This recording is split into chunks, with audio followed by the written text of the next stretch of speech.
Coming up, cool sound effects, and people want me to take over the world, but it's not going to happen. You're listening to Double Tap, your daily accessible technology show. Now, here's your hosts, Steven Scott and Shaun Preece. Hello.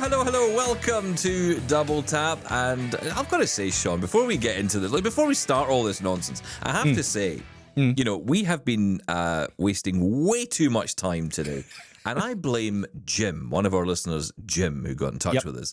I blame him today. You are the reason, Jim. That we have been wasting so many hours in advance. We're actually running late today for the show recording because we would honestly... It's not our fault because we're not responsible, basically. We are blaming Jim. No, that's not responsible people. Let's be perfectly honest about it. Quite right. And, you know, as you know, Jim got in touch because he feels, and I don't know where he gets it from, that this is a very dog-biased program. Dog-centric. Dog-centric, yeah. So that, of course, sent me on a bit of a hunt today for a cat to bring into the show. Yes, it took hours to find this. So if the show is absolutely terrible today, it's Jim's fault. Just Jim's fault. We ran out of time to prep because we were too busy, looking for Jim's request, basically. Do you want to hear what I found? This is what, after hours of searching... Hours, yes. This is what we came up with. You ready for this, Jim? This is just for you. There you go. Worth it. Absolutely. The double tap cat there. I don't know. What are we going to call this one? I believe Jim's was it Niff or Miff? Miff, I think it was. Yeah. Okay. But there you go. I hope... Anything else? Honestly, it is like a zoom in here. This is ridiculous. We really need to take a long, hard look at ourselves, Steven Scott. We are terrible at this. Yeah, well, you know who agrees with that. I'm so sorry, Mr. F. We'll do better. Anyway, the main thing is I've got my keyboard back, so, you know, we could have some serious fun here today. Listen, I've got to say, so yesterday, I popped out yesterday. I went outside. No, there's a new sound effect. Can you... Excuse me. I've been going a bit... let's just say I got a bit excited. I was searching for the cat, and then I found this, and then other things. So, yeah, you can expect chaos on Double Tap I don't think I like that one. That's.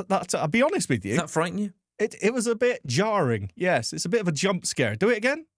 Oh, it won't play now. Okay, anyway, sorry, let's swiftly move on. You went out yesterday, yes. I went outside. Well done, you. And I'll tell you what happened. I had gone to meet a friend. In fact, you'll know the friend I went to meet. I met Jane. You remember Jane, right? Oh, Jane. Yes, of course. She's a lovely assistant that lost all our kit bag. That's right. We went to Regina. Yes, we did. Oh, Regina. God bless you, Regina. God bless you and all of Saskatchewan. Don't.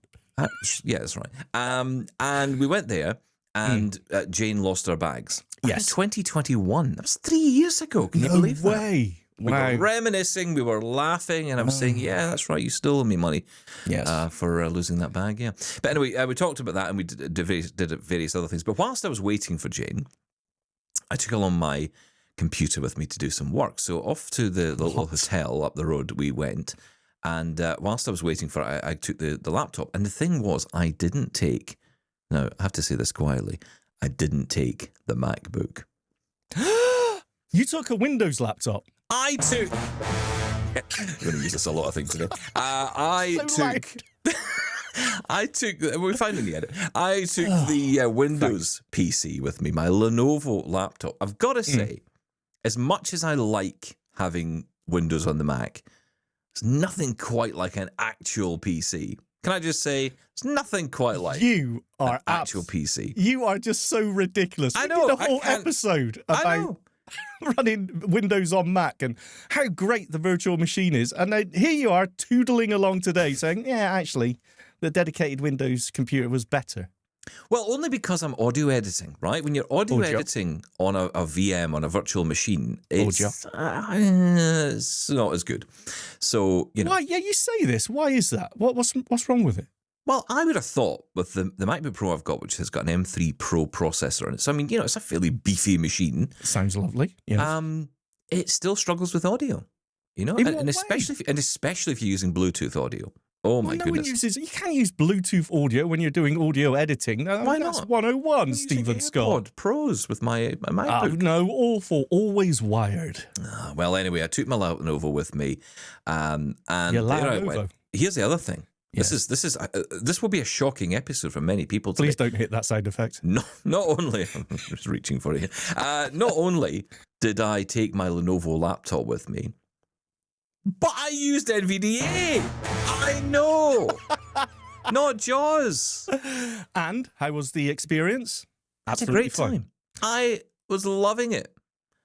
Okay, let's not over-egg the pudding here. I was having a great time. I got so much done. I will say there's a great feature of NVDA. Here he is. Great feature of it, which is now look. To be perfectly frank with you, I cannot see a PC screen because I don't get on well with a magnifier. I'm not going to attempt to use it.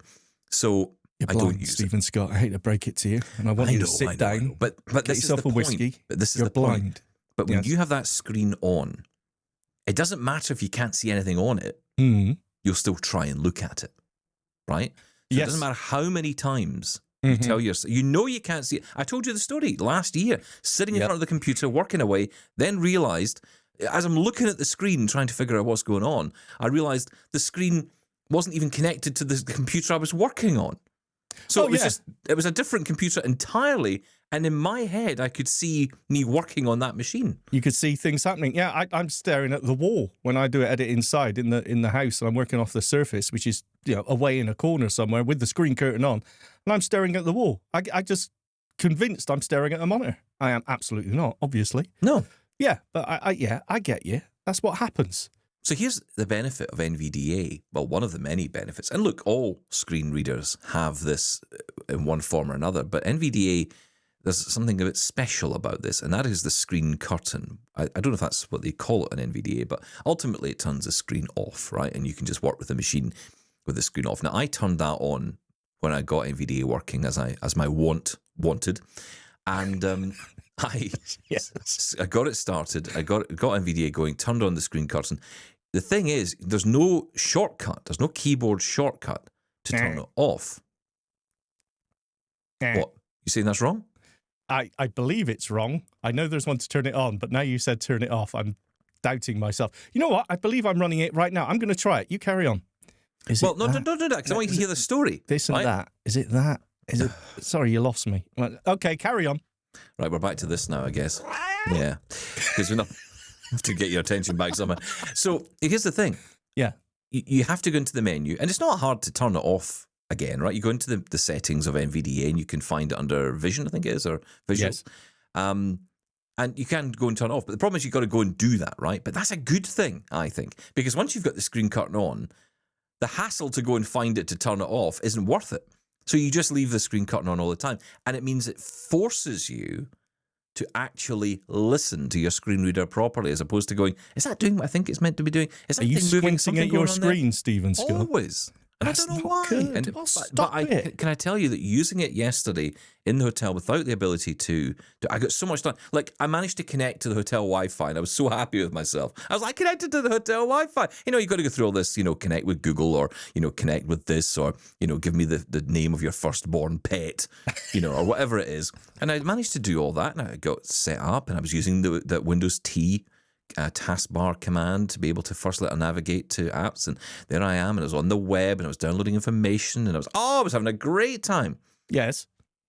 And then today, I come into the office. I'm a bit tired this morning, I won't lie to you, a bit tired today. I can come into the office, and one coffee in, and I'm I've got the Mac here in front of me, and I use my Mac every day, but I'm like, just me and the PC, we're bros now. So I'm like, I'm going to switch it on. I'm going to use it. I'm going to fire up Outlook. I'm going to get my emails done. I'm going to check the calendar. You and I need to talk about that calendar, by the way, because you still don't understand it. And so I was like, right, okay, I'm going to fire up Outlook, and then I did it. And this is what led to me bringing in this sound effect to the show today. I got a message on screen, and I said I'd gone to taskbar to get to Outlook. Yes. And when I hit on, it says Outlook Classic running. I said, okay, fine. I hit enter, and then it said switch. And I said, oh, okay, maybe it's a desktop thing. Okay, I'll hit switch. Oh. I then got a message that said, welcome to the new Outlook. Oh. No! Oh! Stop that. And did you bear with it, or did you immediately try and find the classic again? Immediately tried to get out of it. I had to sign in. What? Through, yeah, do you know what? I managed to get. I know. Look, not bad. Hang on a minute. All right. I got into it. Angry. And I thought, tired, Stephen. Yeah. Well, it wasn't the best day to do this. I was tired. Right. So I'm like, I don't want to learn a whole new thing. I just figured this out yesterday. I liked you yesterday, PC. Now I hate you again. Right. You've changed. So you already said that you and both Mickey B said that Outlook was actually beautiful on the Mac. It is. For one thing. So there's that. Yeah, I still, every time I bring up the start menu and type Outlook, the very first thing it always tried to ram down my throat is Outlook New. Mm-hmm. And I need to arrow down to Outlook Classic. Yeah. But you know what? I have been trying to get to grips with Outlook New. I've got to say, I quite like it. I mean, a lot of the keystrokes are exactly the same. Control Y, Control R, all that. Up and down arrow through the list of emails. It actually gives you a preview of what's in there, which I think is invaluable, by the way. I hate that in the Outlook Classic, that it just gives you the title, the sender. But it doesn't read out the preview of the email. It does in the Outlook New. I like that. But admittedly, I still get a little bit lost with the navigating around in Outlook New. I need to just spend some time with it. But I don't think it's, like, awful. Well, I'll admit, I didn't think it was awful either. I was able to navigate around fairly easily. The only thing I'd say is it's way more verbose. And I guess that's because it's web content, right? Because it tells you it's web content. So it's a web wrapper, I guess, that we're using rather than, a sort of dedicated application for that platform. So, yeah, I did find it. I mean, I used Shift F6 as I would normally to jump back to the navigation tree view, and that seemed to work okay. Yeah. Although the first thing I did, which I thought, oh, that's scary, was I'd gone to my inbox, hit enter, and it told me the top, and I knew what the top email would be, so I knew it was up to date. And it told me the name of the email. Yeah. And I said, okay, I don't want that one. So I hit delete, and it said, do you want to delete every email in your inbox? And I'm going, no. So cancel that. Z. Well, just cancel, thank goodness. There was a button to cancel it, and then I was able just to arrow up and down. So maybe it was selecting everything when I hit enter on inbox. I don't know. But these little things that you have to kind of figure out. But I will say just very, very much more verbose. I couldn't figure out the view menus on the toolbars at all. I could not work out, like going into calendar. So just hitting Control 2 when you're in Outlook, that takes you to the calendar, irrespective of old or new version.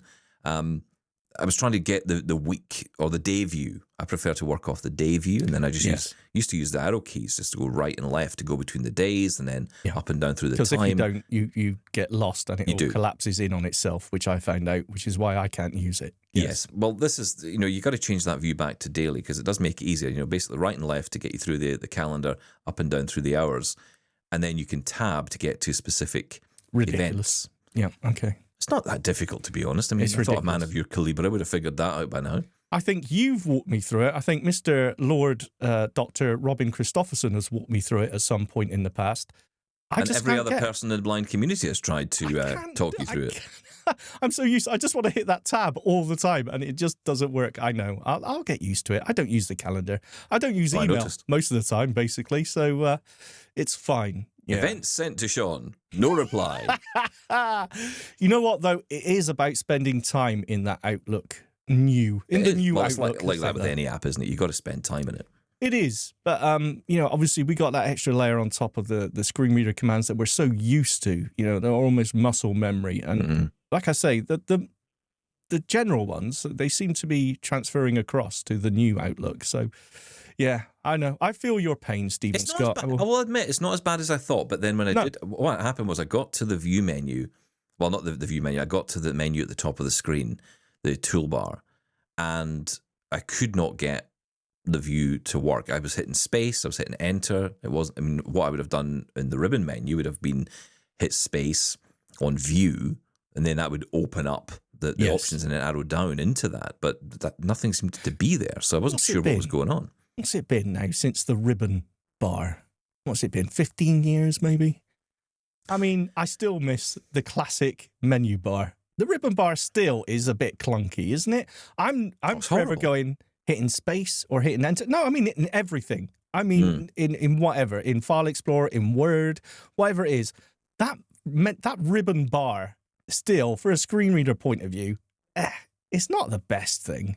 I don't think it's even good for visuals. I mean, I remember I could see, using it, and I remember it was thick. I could not work out what any Those days have gone, icons were Steven for. Scott, just to remind you. No, but I mean, from a visual point of view as well, it's just as bad as it is for a screen reader user. And you have to you've got to tab your way through. You don't know where. It's like a little game. Arrow down. I'm confused. Yeah, yeah. And if you get it wrong, you end up stuck inside an inbox.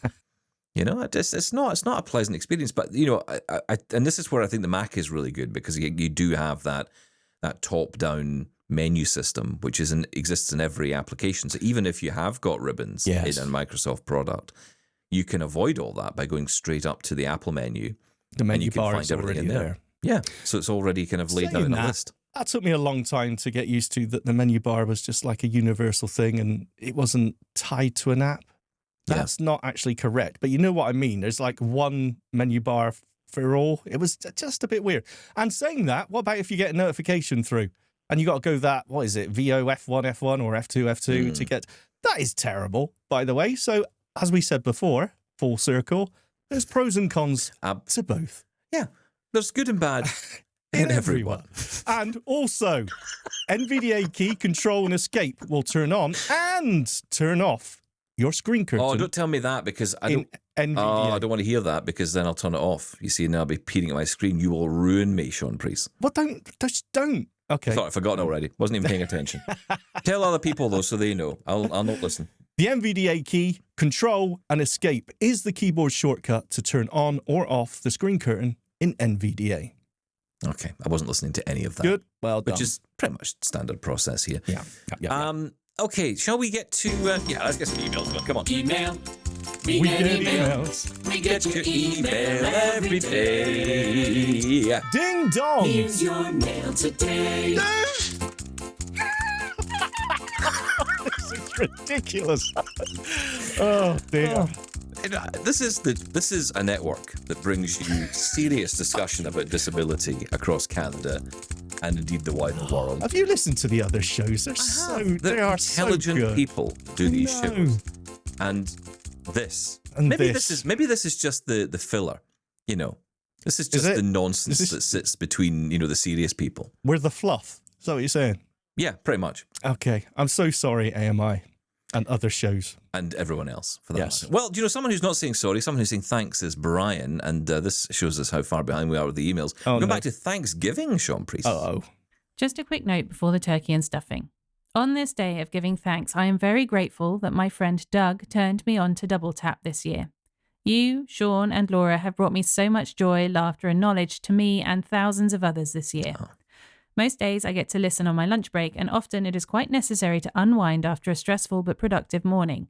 I always come away with lots to think about, especially in ways that I can serve our community.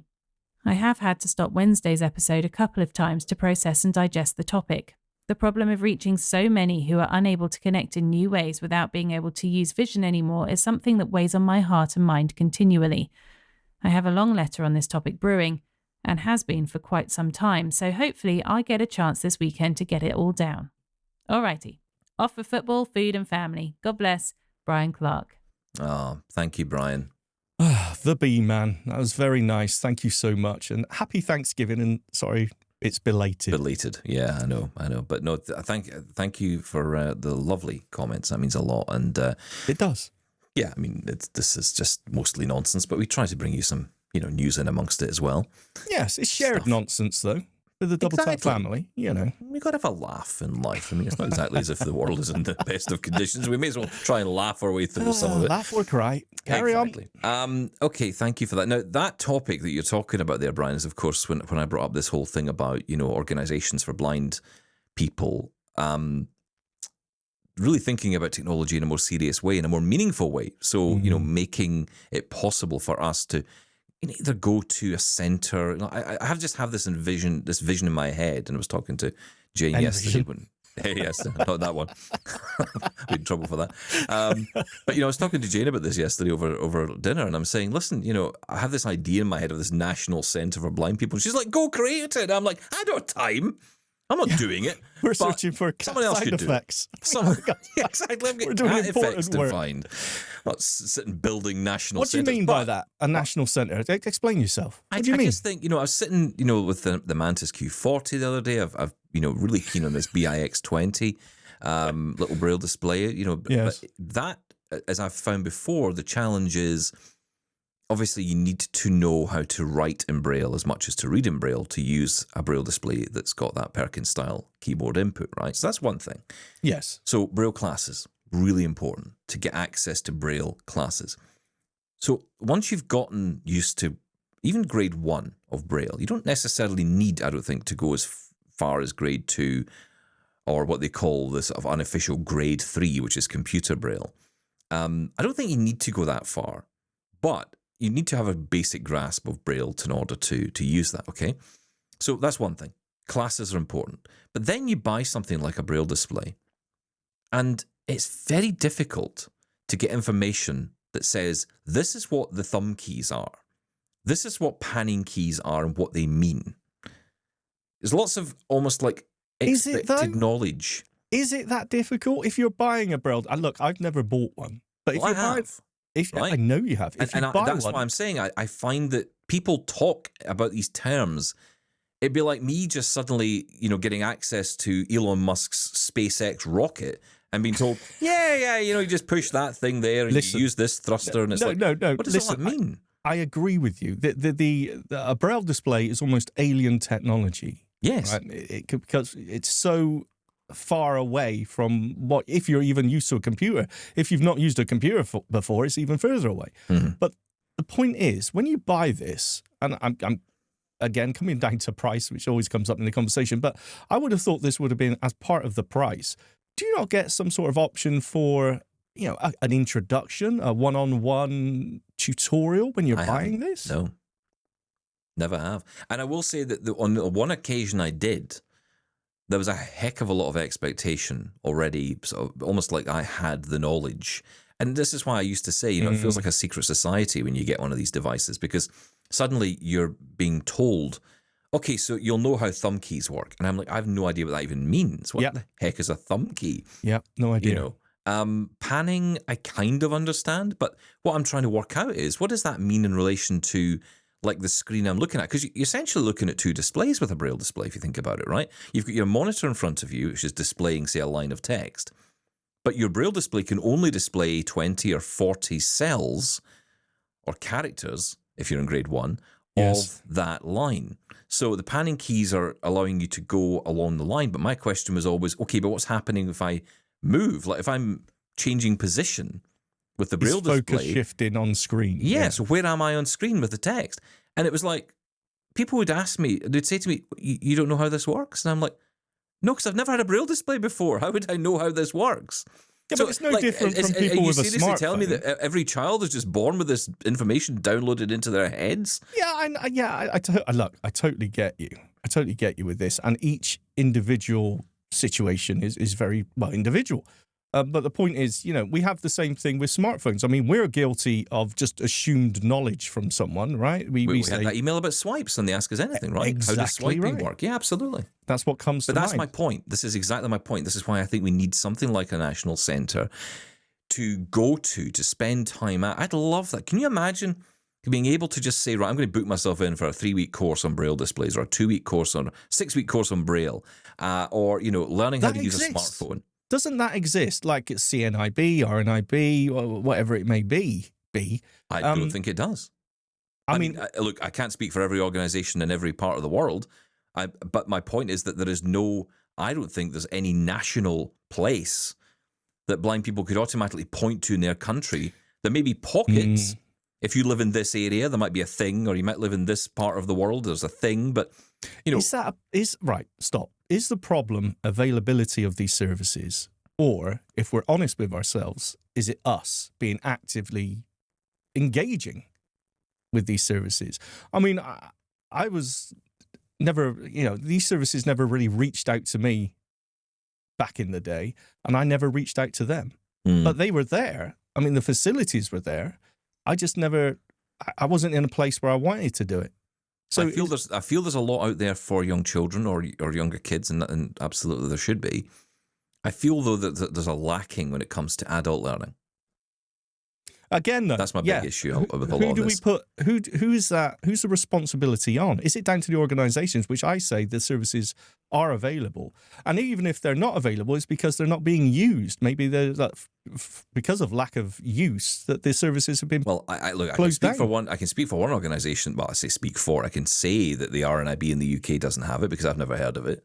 Yeah, I know there may be pockets of support in various parts of the country. There may be some local groups doing stuff.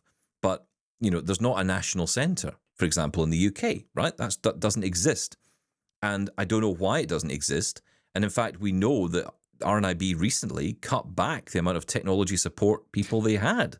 Which is absolutely ridiculous. And it's also a disgrace for terrible move. Do you know why it's a disgrace? Because this is what's needed. This is probably the most important thing a charity for blind people could do for its members. It's the thing that can have the biggest impact on our lives. Definitely. Employment, just leisure, daily living. Living, exactly everything. Yeah. I mean, look, if you want to get access to money today, you need access to a smartphone pretty much. You need to be able to, in order to access a bank.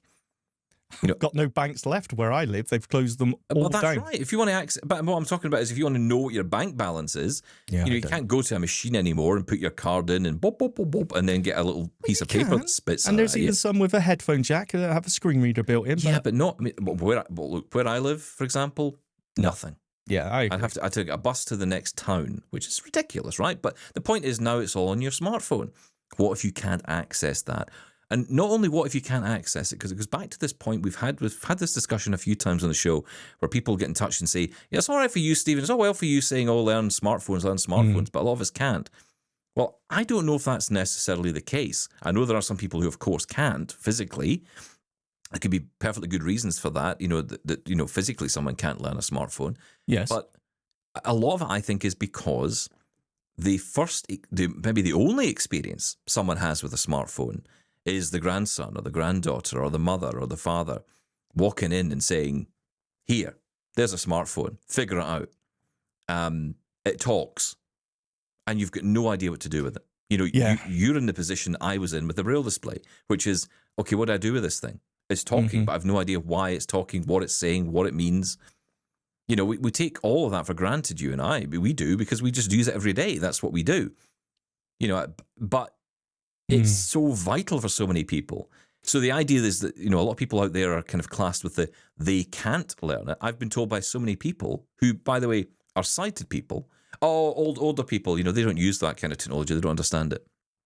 Absolute garbage. Yeah. It's not they don't understand it. It's they don't have access to tools to learn it. And if the answer is, it's an online class, well, hello, if the person can't get online, what chance is there of that person ever getting access to learning how to use these things? And it's a difficult... And again, I'm not doing down the people who do it online, because that's important too. But the point is, it needs to be universal. And the best way to do that, and especially for blind people, is to have a place where you can come together. You can learn about technology. You can see technology. You can get hands-on with technology. Share. Stuff that you just cannot do. You can't go to a Best Buy. You can't go to a John Lewis in the UK. You can't go to these places and say, show me the latest embosser from Index. They don't have a clue what you're talking about. They don't sell such things. They can't support it if something goes wrong, but you do need somewhere to go to learn how they work. Like a perfect example was the embosser. I had Tim Dixon on here, good friend of ours. Yeah. Tim saying, Tim, can you and I get together and, help me figure out this embosser, because everything's printing the wrong way around and I can't figure this out. There's no resources for this. There's no places I can go for support. And it's not good enough, quite frankly. This needs to be better, especially because there are organisations out there that are charitable organisations supposedly representing us as blind people, but they're failing in fundamental areas like this. And I've said this not to just one, but many charities. Usually if I get anyone near a CEO of an organisation these days, the first thing I say is, what are you doing around technology? Yeah, which is why. And if the answer is, we're kind of looking at it. Looking at it, it's 2024. What are you talking about? Yeah. Okay, so we're going to start the Double Tap Resource Centre, are we? Double Tap School of Technology. bricks and mortar, like the School of Rock. Okay, you can build well, it. You're the kind of guy that would build it. I'm the guy that'll sit there and sort of point at things and say, put a sign there and get the king to open it. Well, that's a good point, actually. If you build it, they will come. Actually, in our case, no, they won't. If you bring them, they will come. I remember when I was utterly sick of absolutely everything and I had enough of absolutely everything. I thought, right, I've got to make a change here. I'm going to go for some skill training. And I contacted an organization. And you know what swung it for me was the fact that they would pick me up from my home, drive me there through volunteer drivers, and then take me back again. That was a huge deal because my mobility... Can I say, why... Yeah. For certain organizations, I don't know the one you're talking about, but for certain organizations, I hear this a lot, volunteer drivers, volunteer this. These organizations, some of them are making millions of pounds a year. Can you afford a driver? Look, I'm telling you, there are some organizations in this country, that in this country in particular, that if they just turned their focus to technology, they would make more money. They would be more successful as a charity. They would be more respected in the sight loss world because of just that simple thing. That's all they have to do. Honestly, this is huge, and it shouldn't be down to two idiots on a podcast. I dare you. Look, I agree. I know how many people listen to this show, and I know how many people are sitting here nodding along and going, "Couldn't agree more." And a lot of people are frustrated because these things don't exist. But, it's down to these organizations to really listen to this and understand, look, it's not down to Shaun and Steven to fix it. It's down to you guys to fix it. You've got the money. You've got the organization. You've got the capability. You've got the tools. You've got the workforce. It's going to be huge. Yeah. I think there's three main things that affect us, and that's the mental health, the employment, and the technology training. Yeah. For me. I mean, the mobility and things like that, of course, comes under, for me, part of the mental health, keeping your mental health healthy.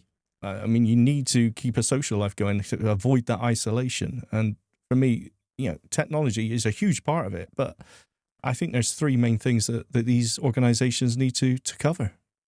Yeah, mental health is huge, and that is one area. Which I think with the technology to some degree, but I think what people have learned about this program is it's not, when people say to me, oh, your show supposedly it's a tech show, but you sit and talk rubbish.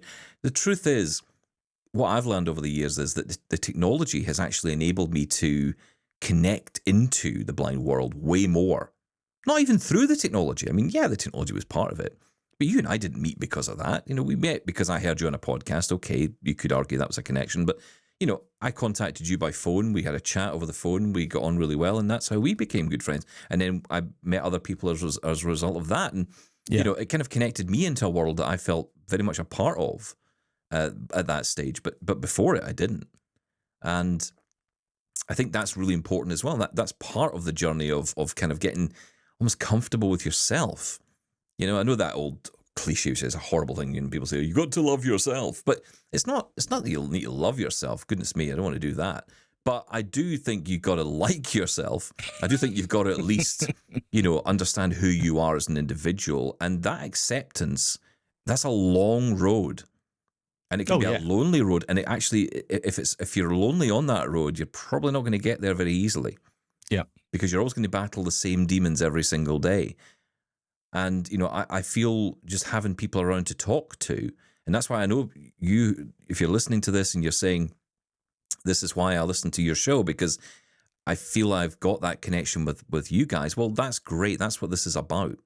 And that's why I love doing this, because that's exactly what it's about. It's about connecting with people. And that's the bit, again, as you say, that's the bit, that the link that's missing is the talker and mental health. And just, having people around it. It seems to be something that we just don't discuss. Again, sight loss organizations don't touch it. And I don't know why. Don't know why. I always remember that email we got. And sorry, I can't actually remember who it was from, but who was drawing a comparison between, someone suffering or who's had a stroke and the amount of rehab they get after that. That's right. In our case, when you have that, for a lot of people who have that visit to the eye hospital and they get at that point or sit down, you've lost your sight, it's not coming back. Okay, off you go back home. There's nothing there. And for a lot of people, that's it. You just, okay, that's it. I'm sitting in my house for the rest of my life. And this is where, and I feel that sometimes I have my moments with this, because I listen to other podcasts for blind people, that are made by blind people, and, I love hearing them. But when I hear people talk about blind pride, I often get really annoyed, as you know, because I get like, what are you proud of? But I think the reason it annoys me is because it's not that I'm against the person who's saying I'm for blind pride. If you're proud of being blind, good for you, right? If you're at that point in your life, that's great. But a lot of those people, let's be honest about it, were born blind. And that experience is massively different to the experience that you and I have had over the years. That coming to terms is different. If you've never known anything else. Yeah. And I'm not saying it's easy for totally blind people either. Of course it's Better not be. but it's not, right? No, there's an extra. There's the grieving process. Yeah, of course. Well, yeah, but you don't grieve it. I don't think so. Anyway, I don't think if you've been born blind, you would necessarily grieve in that way. I don't know. You tell me, guys. I mean, you might have a lot of different views on this, but I just think it's a different thing, and that's why I sometimes wonder, and I've said this before, this idea of coupling blind and low vision people together is often sometimes a bad thing in our community. Maybe not so much on the outside, but on the inside it is. Because there's this sense of publicly, well, blind people, we should be proud of being blind. And yet you're sitting there, as you say, maybe sitting in a doctor's office told, well, okay. I remember a story, I remember interviewing this guy. He's a truck driver. And he was told by the doctor, he got to see the eye doctor, and the guy said, look, I'm sorry, you're going to have to stop driving as of now. And he's like, but this is my life. This is my life. My life is driving. That's what I do for a living. And he's like, you can't drive. That's it. It's over. Yeah. So his livelihood is gone. He's told he's going blind. Yeah. His identity's gone. His purpose is gone. Everything. Yeah. So suddenly he turns a podcast on and someone just jumping up and down saying, be proud of being blind. And he's like, off, no thanks. And I get that. And that's the point, right? And I think this is the bit of the conversation that we have that I don't think anybody else does have.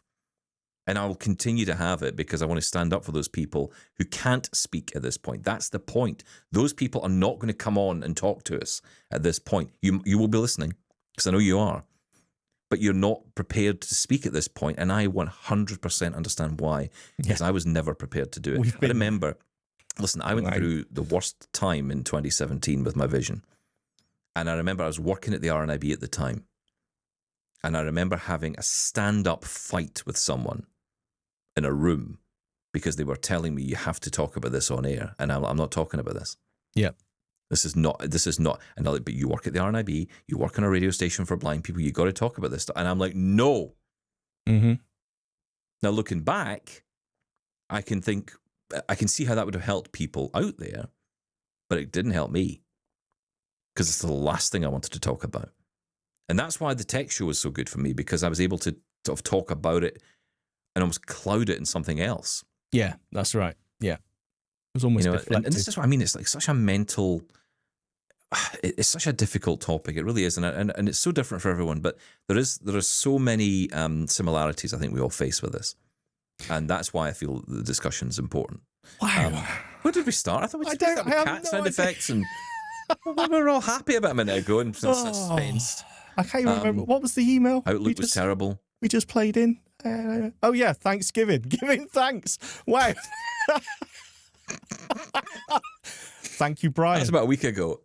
Unbelievable. Listen, speaking of this topic, though, this is one I wanted to get to. Dan got in touch on this very topic. Let's hear what Dan has to say. I enjoy your show every day. I've gotten used to the banter and it makes me laugh. We need to not be serious all the time. I agree that training colleges for the blind would be a good idea. In the US, most blind children are mainstreamed and have limited access to teachers of the visually impaired. I attended a school for the blind where I got constant instruction in Braille and blindness skills. Many of the teachers were blind themselves and were good role models.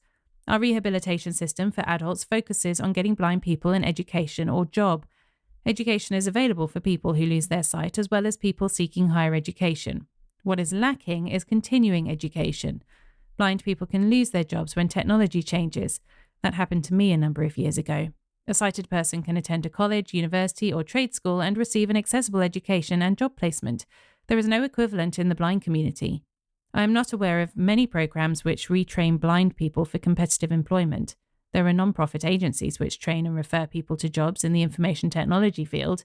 These agencies have limited resources. Not every blind person has the ability or interest in a technology job. They need something which will provide them a living wage and personal satisfaction. Most rehabilitation agencies tell blind people to work in call centres. These jobs are stressful and don't pay well. Call centre technology requires expensive job modifications, including customised JAWS scripts. These modifications often don't work when a company updates its customer service software. I know someone who heard about pending changes to his employer's software and the possibility that his job would be eliminated. He was able to find a good job and was very lucky. Not everyone is so fortunate. Keep up the great work, and I hope we can continue this discussion. Dan, you bring such much needed perspective to this, and I guess the real world of not just what we're talking about here, but the real world impacts of all of this. I mean, but you're right. I mean, there's another angle to this, which is it's not just about educating people to get a job and then this idea that then somehow that's the job for the rest of their lives. They're then sacked from that job, or they're let go from that job because that job no longer exists and now they have to retrain. And, like I know someone recently who left a job. They're not blind, but they left a job because they knew that other people would be losing their job in that organization fairly soon. Kind of jumped ahead of it because they knew that they'd be up against everyone else who was, going after that job in the future, in other organizations. So, and that's in the sighted world, the challenges are real. How many people do we know who are well-educated people standing in line at McDonald's waiting for a job? And they're standing 140 people deep, in a... Yeah, it's true. And this is the reality. Now, where do we fit into that? This is the challenge for us. How do we fight past all that just to get to the front of the queue? And then, if that person's got 140 other people standing there and you're the blind guy, are you going to get the gig? And let's be honest, probably not. In reality, we'd like to say, yes, of course, you've got just as much chance as anyone else. It's in all dream kinds world, of qualifications. But in reality, practical terms, no. Yeah, I remember hundreds of interviews. When I left college, hundreds of interviews. Never got anything. And I just gave up. Now, of course, that's down to me. I should have carried on. I just gave up. And that was it. And I don't know how you keep up the... I had a friend who went through, I think, 360 applications before he got a new job. Mm. And the job he got was a lesser job that he was in. I mean, he was in a teaching role and he was sacked as a result of being blind. Oh. And then he, had 360 applications to get another teaching job and ended up becoming essentially what's called a supply teacher. Someone who sits in the class with the teacher. Oh, an assistant. An assistant, if you like. Yeah. Teaching assistant. This is a teacher, right? But, the blindness was, almost like, we'll try you out. Hey, but you got to take that. There's nothing wrong with that. He did. He jumped on it and he yourself. said, let's do it, Yeah. But it's like, I shouldn't have to prove myself. My qualifications are there. I don't have to prove to you that I'm able to do something and be blind at the same time. But this is the stuff we face. This is the reality we face. And then, of course, if he had to go and retrain, where would he do that? So, again, that's where these colleges, that's where these training academies, these national centres, whatever you want to call them, could really be useful. And you're right, it's not all about technology either. I mean, of course, not every job is about tech, but tech does play a huge role. And it's not just in the job itself. Being able to make a phone call or be able to, send a text or send an email. These are crucial tools, things a lot of us just take for granted, but these are crucial things. And if you can't do that, then, you're going to have a problem. Yeah. So, it's a great conversation and we will definitely return to it for sure. Let's move on though, because I want to talk about something else today. Barry got in touch on the subject of synaptic phones. This was following Darren's email questioning the synaptic phone. Hi guys, I just listened to the episode where Darren asked for a review of the synaptic phone and thought I would provide my observations. Oh. I work for Beacon Centre for the Blind as an IT and assistive technology trainer, and I am currently supporting one of our members with their synaptic phone. I think the phone is a good solution for a person who has low vision and requires the screen reader for reassurance. It is also a phone for someone who only wants to use the features that the Synaptic software fully supports, i.e. messaging. It becomes more confusing when using WhatsApp because WhatsApp can be accessed through the main Synaptic menu, yet it is not fully embedded into the software. Let me give you an example. The Synaptic software works when you touch the screen, drag your finger to the item you require, and that item is then activated by lifting your finger. This changes when the user selects WhatsApp from the main menu because the functionality changes. The user has to use talkback gestures, such as, you guessed it, double tap. Hey. All elements within WhatsApp have to be activated with a double tap, chat conversations, making a call and sending a message. It does become more confusing because when the user activates the text box, the Synaptic keyboard appears, which reverts to the original gestures of touch, drag and lift. The user can then dictate or type their WhatsApp message, touch go, and it appears in the text messaging box. Now, because the screen focus is back within WhatsApp, the user is again required to use the double tap gesture to send the message. Synaptic have a feature where the user can use the volume buttons for navigation. For example, volume up equals one finger swipe right to left, the equivalent of pressing the up arrow on a PC.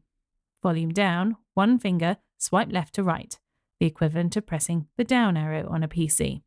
Long press on volume down equals double tap. Unfortunately, the long press gesture does not work when the user wants to access the text box, and also when attempting to double tap the send button. I have had conversations with Synaptic regarding this issue, and they advise there is nothing they can do. They advise it is a WhatsApp restriction. I have therefore had to teach my member how to touch, drag and lift, as well as use talkback gestures. So, Darren, if you are a screen reader user and want to use third-party applications, then I would suggest to either learn how to use a screen reader on an Android or iPhone, or look at the Blind Shell Classic 3 or the Smart Vision 3 for more tactile options. I hope that helps. Barry. Thank you, Barry. That's an incredible instruction there for someone who's interested in finding out more about this. I'm sorry, isn't that ridiculous? Isn't that the most ridiculous thing you've ever heard? I know. I don't know mean, what to tell you. I haven't used it, so I can't really comment on it, to be fair. The whole reason for these layers existing is that it's the simple interface. That's the whole point. To take away that overwhelming feeling of being in too deep of a standard Android or iOS OS. Yeah. So make it nice and simple. And then, well, no, actually, when you're in this app, now you've got to use the talkback gestures anyway. I'm sorry, isn't it just simpler to learn, as Barry said there, just learn the standard, Android or Apple OS gestures anyway? I really think it is. I really think it's easier just to go down that road because then you don't have to worry about, it's a little bit like the Amazon Echo for me. One of the things I loved about the Amazon Echo was that you could ask anybody for help. Because everybody was doing the same thing. It was all the same commands we were all using. Yes. So you could easily just turn around. Now, it's a bit different, of course, with things like talkback and screen readers, but there's a bigger pool of people you can go to for support. Whereas if you're using something like this, it's a little bit, it's harder. There's a lesser people using it. Yeah. Yeah. You can go to someone and say, okay, how do I do this on talkback? And you'll get an answer within seconds. Whereas you might not get that with Synaptic. This is what kind of puts me off some of these devices. And also, one update can change it, and who knows what's going to happen with Android. And they may be absolutely right. Maybe their hands are tied, and there's nothing they can do with that WhatsApp interface to integrate it with their way of doing it. Be the case, yeah. Yeah, well, that's what they're saying, and they may be absolutely true. And their customer support may also be excellent. I'm sorry, I just find that whole process there absolutely ridiculous. I don't see how that benefits anyone. Well, Darren's been back in touch. Thank you, Barry. I really do appreciate that. I'm sure that will be helpful to Darren. But Darren has been back in touch on a different topic. Hello, this is Darren from Bexley in Kent. Just a quick one this time. I have just found out on the Talking Tech podcast with VI Labs that apparently Huawei have developed a screen reader for their operating system. So that will be interesting to see how that develops. Just thought I'd mention it, and might be something worth investigating if you're able. And even better if somebody has one and could demonstrate it and test it out. That's all for now. If I don't speak to you guys again this year, have a good Christmas. Bye. Yeah, and to you, Darren. Have a great Christmas when it comes. Thank you, Darren. I did hear something about this. So Huawei, now that's the Chinese smartphone, right? And it's so they're developing. Now, is this just TalkBack? Is it TalkBack by another name, or? Can I be brutally honest? I'm almost dismissive of anything like this straight off the bat because I just don't think it's maintained. Look, I can't say. I haven't used it. I don't know. But am I really that interested in it? Not at the moment. These are Android phones. Let's stick with TalkBack. They know what they're doing. Well, yeah. This is the thing. Look, I know I'm being really negative here, but how much resources do you think Huawei are really going to put into this screen reader? What was that? Huawei over the course of the years. Do you think they're really going to... Do you think they've got... Chinese audience gone. Sorry. Okay, yes. Hey, if anyone has tried it and want to record a little demo, then let us know, or just your opinion of how well it works. Then, well, to be fair, I'm pretty sure that the company Huawei yes. Thank you, is not representative of the people of China. So I think you can fairly be... I'd like to say it's safe to bet that the people of China are not offended by you saying it that way. I just really struggle to say Huawei. I struggle to say it. But the point is, it's a huge company, right? They've got massive resources available to them. For whatever reason, maybe I've had my fingers burnt before, I just do not believe that they're going to invest in the screen reader over the years that it needs to be. I think... Look at Samsung with their TalkBack, their version of TalkBack, which is behind the official. Just let Google handle it. What do you think you can do that's better? Sorry. Okay. Controversial. I want to move on to Glide before we go. A couple of messages in around Glide, and of course, this is the mobility aid from Glidance. Randy up first. Hey, Double Tap. This is Randy, and I'm from Minnesota in the United States. Also known as Minnesota Lady on Night Manager. I'm the only one. Go, Shaun. Thank you for talking about Night Manager. Keep it up. Yes. Double Thursday. Awesome. Yes, it is. Okay, so my question for you guys is in regards to the Glidance system. I've not got a real sense of where you place it in front of your body. So, for example, I'm a guide dog user, and it goes on the left. The dog's on the left side, obviously, and it pulls a little bit in front of you, but it's not out in front of you where you're trying to walk. It's off to the side. So I guess I'd like a really good description of where this Glidance goes. If it's off to your side, more like a dog, because I don't want to feel like I'm pushing a vacuum in front of me. So also I live in snow, so it might be a while before this can be used outside in Minnesota due to our harsh winters. But I love the talk about Glidance and continue the awesome work. In general, I love listening to your guys' show. I really do. Oh, thank you. Last but not least, I've been thinking about this for a long time and forgot to tell you. I bought about a year ago a piece of tech, and that's because Steven talked it up so much. Uh-oh. And I still think it's a great product. Oh, thank goodness. And that is the Shocks Open Fit. Ah. And the reason I purchased those about a year ago was on Steven's recommendation. Uh-oh. He had done, I think, an entire podcast raving about these earbuds. And I myself was simply blown away. So I really appreciate the fact that you guys talk up products and recommend them, because I bought this product simply on Steven's recommendation without ever having seen them. Of course, I've owned previous Aftershocks products. So I wasn't new to their offerings. It's great because I have limited tolerance for things in my ears. So typical things like Apple earbuds and that kind of thing aren't going to work for me. So anyway, keep up the great show, guys. Again, Randy from Minnesota, and also known as Minnesota Lady on Night Manager. Night Manager. Double Minnesota Thursday. Lady. That's Minnesota Lady. Minnesota Lady. Da, da, da, da. Please stop David that. Soul, wasn't it? Unbelievable. Silver Lady. Silver Lady. Let's not get into that. Thank you. Where we start. Oh, the Glide. That was it. The positioning of the Glide, it's very much in front of you. If you consider that the Glide is, maneuvering around and changing direction. No, it's really. not. Pardon? It's not in front of you. What are you talking about?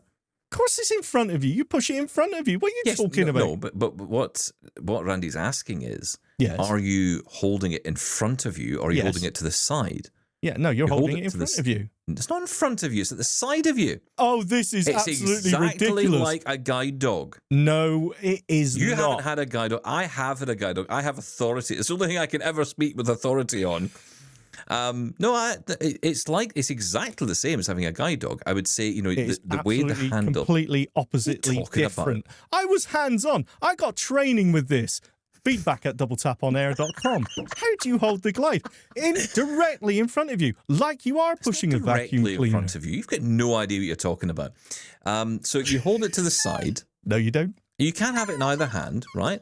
But it obviously protrudes in front of you, like a dog would, but to your left or to your right, depending on which hand you prefer. That's why I liked it, because I could walk with it on my left hand, just like it would with a guide dog. And it is, it's just at your side. But it's not in front of... I think what confused some people was at the very beginning, the marketing had people holding it with both hands directly in front of them, so in the middle. Like a lawnmower? No, that's absolute nonsense. And no, that was, I think, some of the first marketing material had that, and that confused a lot of people. That's not how it works. You hold it on either side of you, left hand or right hand. It's not actually in front of... I guess it depends... Well, okay, I'll give you this. It depends on... It's in front of you. It depends on where you are, dependent on your... You will have this problem, Randy, but for me, it's, because of my stomach. It has to go right to the left, okay, just to get out of my stomach. There you are, you made me feel fat. That's nice. Thank you, Shaun. I had to admit that on air. Randy, you hold it directly in front of you, and there you just follow it as you're pushing it along. It's not self-powered. You just push it along, and then obviously it's turning left and right, and you're just following it. So obviously you would want it in front of you. There you go. That's clear as mud. Do you know what? Right, we're out of time. We need to go. Preparation time for the cat. We should have used to listen to that email. Sorry, Randy. Or pay attention to anything we actually do. But listen, we're back tomorrow. We've got more. We're going to be talking accessible microwaves tomorrow. Check that out on the show from CNIB and also from a company in the UK called Cobalt. All that come up on tomorrow's Double Tap. We'll catch you then. Thank you, Shaun. Thank you. Bye-bye.